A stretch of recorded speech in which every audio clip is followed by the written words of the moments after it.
Welcome back to the channel, everybody. Hopefully you guys are doing well. Thanks for joining today. We are back on the Coxton sub for a route build video, and we are working on the north side of Coxton, specifically the track area around the port branch. So lately I've been working on some of the finer details here in Coxton to get all of this work done. And I'm basically trying to get all of the trackside details finished everywhere in Coxton. Once I get that done, I think the last thing I'll do for now is kind of finish up some of the blocks that are left empty. And then for the time being after that, I'm going to actually move on from Coxton for a while. Kind of mark this area as finished and then start heading north, because it's definitely time to start moving the route towards completion. This is definitely one of the big areas that has been a big holdout because I didn't have the city itself built. So not only did I need to add industries and details, but I also needed to just literally add the city as well. You know, in contrast, just north of here, about 27 miles, is the city of Billary. And that city's pretty much all completely laid out. It just needs a little bit of fine tuning and some scenery upgrades. You know, it's just going to be a lot faster to work there. So that's been kind of the holdup with Coxton, is literally I was still building all of this from the ground up. But, you know, the nice thing was it made for probably almost 10 videos worth, I think, of content, which was really great, actually.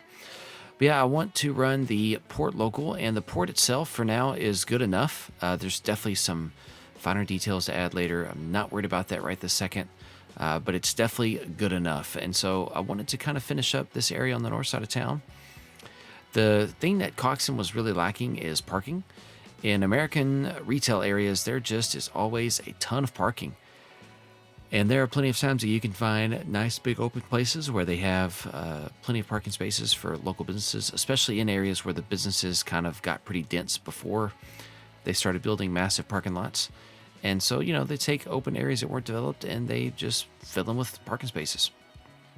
People don't mind walking too far. So all in all, you know, the distance across town is about 1.5 miles north to south and about 1 mile east to west. So it's not actually really that big of a city. At least that's what I've built so far of it. To be fair, you know, I'll probably extend kind of the neighborhoods and things to the edge of the view distance, but you know, once you kind of reach the backdrop, I'm probably not going to mess with town anymore after that. Sorry, but just kind of wanted to work some of the details here. These buildings are technically sitting on a hill, and so I needed to kind of, you know, add some height to them as they go. One of the nice things about these buildings that have these larger bases that they sit on is you can actually change the ground height beneath them. And using some either retaining walls or different assets of that nature, you can actually get some really nice scenes where you're kind of modeling how, you know, the builders or the architect would have a fill added in that the business would sit on. And then, you know, they'd brick it up or pave it over or whatever. And that's how you would kind of have the businesses sitting over uneven terrain. You know, if there's enough space, you know, they'll just have it lined with grass because, you know, there's plenty of space for nice gentle slopes. But in some of the older areas of the country, especially out near the east, which I know this is not technically out in the east, but, you know, toward Virginia recently, and in Virginia in a couple places where it was really hilly, they had definitely just a lot of places built up. It made total sense, actually. And so, yeah, I wanted to bring that here, even though the setting is not Virginia. I wanted to bring it here just because, you know, I liked seeing that in real life, and it made sense to me. So it's something I wanted to include. But just kind of laying out roads. The only reason I really wanted to lay out roads here in Coxton was to try to get some traffic. So I definitely eventually will do some fine tuning on, you know, trying to get cars to actually spawn.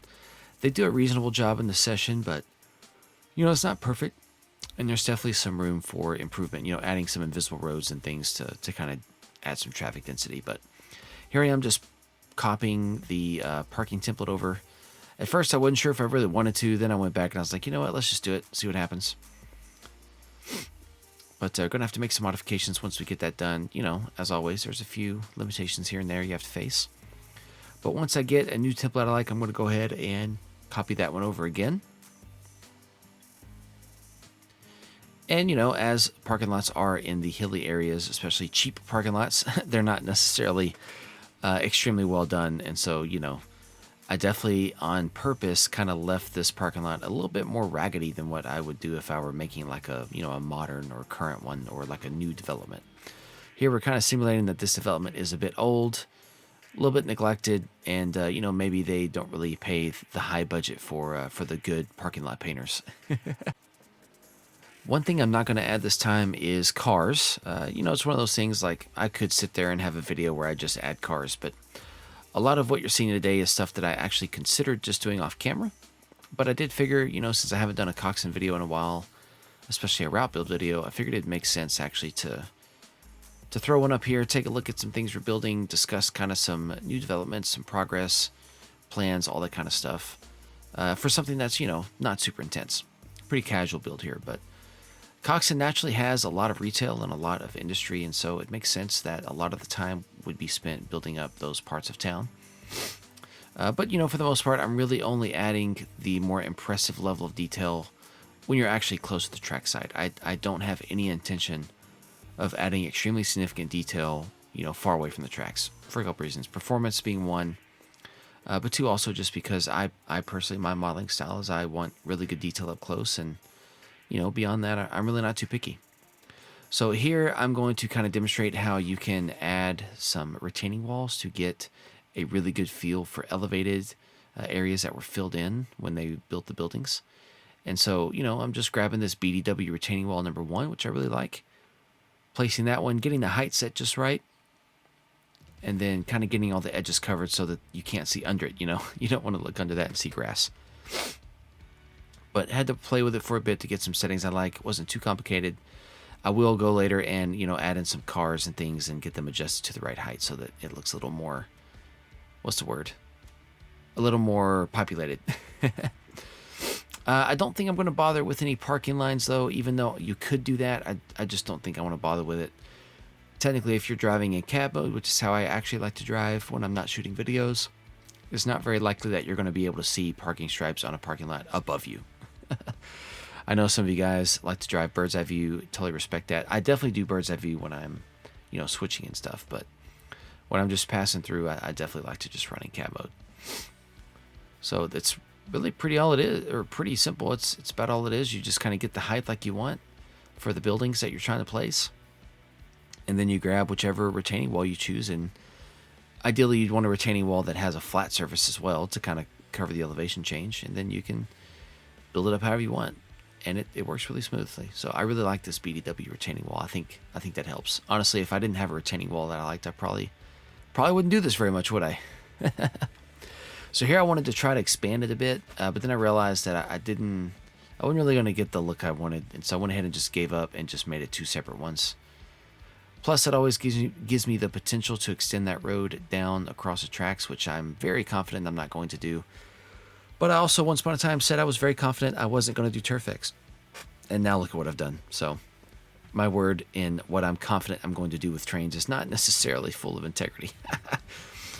And that's okay. But I already have the Turfex added in for these areas. That was something I definitely did off camera. And then I'm going to add a few more buildings here, get some trees in. And outside of that, I'm really not going to do too much more on this video. That's just because I wanted to get a chance just to catch up, say, hey, we're still working on the route, still making some progress. I just haven't done an operations video in a while because I've needed to get some work done. I also had a class in grad school that was due. I did really well on it, so I'm grateful for that, but it was really kicking my butt there for a while. And so, I've just been really busy, and it's okay. It's a good kind of busy. But definitely still plan on seeing this route all the way to its finish.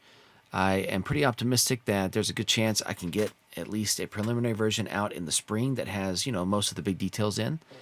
I definitely am willing to release a train store version that, is missing some of the super fine details because I really want to continue working on it. That'll give me an excuse to continue working on it, continue developing it and fixing problems and addressing bugs and all that stuff, or just areas that don't look very good. If I still have kind of a reason to go back to it. If I take the time to just really finish every little fine detail out there, it'll just give me an excuse to just walk away from it. And that's not really what I want. So I'm definitely planning to, kind of like what I'm doing here, get most of the details in and then make it look pretty and presentable. And then I think after I get every part of the route up to that kind of standard, I'll set it free for its first release. And, add some finer details, cars, rubbish, the smaller things around the industries and buildings and tracks, and then, do updates with the KUID from there. So that's kind of the plan, I think, but we're going to go ahead and get ready to sign off here. This is our last little bit we're adding in, so enjoy the last few cinematics. Thanks for watching. If you've made it this far, you are awesome. Thank you for adding to my view time.